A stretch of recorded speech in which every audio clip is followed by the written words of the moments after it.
ദക്ഷിണാഫ്രിക്ക ഉയർത്തിയ റൺമല വെറ്ററൻ താരങ്ങളുടെ കരുത്തിൽ മറികടന്ന് ഇന്ത്യ.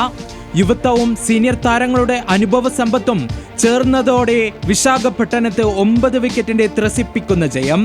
20 ഏകദിനങ്ങൾക്ക് ശേഷം ആദ്യമായി ഇന്ത്യക്ക് ടോസ് ലഭിച്ചപ്പോൾ തന്നെ ഇന്ത്യ പാതി മത്സരം ജയിച്ചു.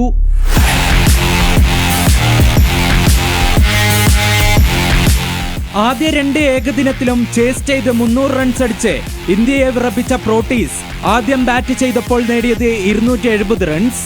സെഞ്ചുറിയുമായി ക്വിന്റൺ ഡി കോക്ക് മാത്രമാണ് പൊരുതിയത്. വിശാഖപട്ടണത്തെ സെഞ്ചുറിയോടെ 4 റെക്കോർഡുകളാണ് ഡി കോക്ക് സ്വന്തം പേരിലാക്കിയത്. കഴിഞ്ഞ മത്സരത്തിൽ നിറം മങ്ങിയ പ്രസിദ്ധ് കൃഷ്ണ ഇന്ത്യക്കായി മികച്ച പ്രകടനമാണ് കാഴ്ചവെച്ചത്. പ്രസിദ്ധും കുൽദീപ് യാദവും 4 വിക്കറ്റുകൾ വീതം വീഴ്ത്തി.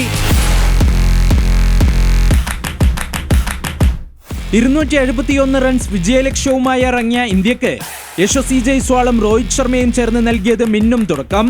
ഇരുവരും 1-ാം വിക്കറ്റിൽ പടുത്തുയർത്തിയത് 155 റൺസിന്റെ കൂട്ടുകെട്ട്. അന്താരാഷ്ട്ര കരിയറിൽ 20,000 റൺസ് പൂർത്തിയാക്കിയാണ് രോഹിത് കൂടാരം കയറിയത്. ടെസ്റ്റിലെയും T20യിലെയും മിന്നും പ്രകടനം ഏകദിനത്തിലും ആവർത്തിച്ച് സ്ഥാനം ഉറപ്പിക്കുകയാണ് ജയ്സ്വാൾ. 3 ഫോർമാറ്റിലും സെഞ്ചുറി നേടുന്ന 6ാമത്തെ ഇന്ത്യൻ താരമായി ജയ്സ്വാൾ. തുടർച്ചയായ 4ാം മത്സരത്തിലും 50-ന് മുകളിൽ റൺസ് കണ്ടെത്തി കോഹ്ലി. പരമ്പരയിൽ ഉടനീളം വിന്റേജ് പ്രകടനമാണ് സീനിയർ താരങ്ങളായ രോഹിത്തും കോഹ്ലിയും കാഴ്ചവെച്ചത്. 2 സെഞ്ചുറി അടക്കം 302 റൺസ് അടിച്ചെടുത്ത വിരാട് കോഹ്ലിയാണ് പരമ്പരയിലെ താരം. ജയ്സ്വാളാണ് കളിയിലെ താരം. Sports desk, news Malayalam.